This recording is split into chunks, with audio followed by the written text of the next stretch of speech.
Hello friends, இன்றைக்கி நம்ம பருப்பு அடை எப்படி பண்ணியிருக்கலான்னு பார்க்கலாமா?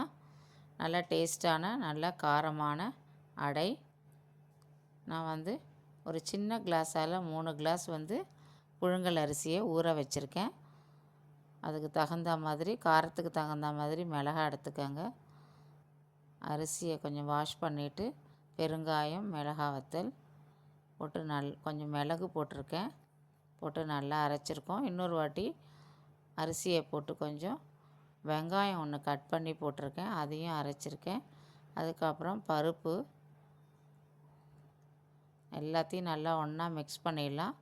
நான் ஒரு சின்ன கிளாஸால் 3 கிளாஸ் அரிசிக்கு 2 கிளாஸ் பருப்பு போட்டிருக்கேன். எல்லா பருப்பும் கலந்து கருவேப்பிலை, கொத்தமல்லி எல்லாம் போட்டு நல்லா கலந்துட்டு இது மாதிரி நல்லா அடை வாத்துப்போம். நல்லா டேஸ்ட்டாகவும் நல்லாயிருக்கும். இது மாதிரி ஹோல் நிறைய இடத்துல பண்ணிவிட்டு எண்ணெய் ஊற்றினீங்கன்னா அடை நல்லா மொறுமொறுன்னு நல்லா கிறிஸ்பியாக நல்லா டேஸ்ட்டாக இருக்கும்.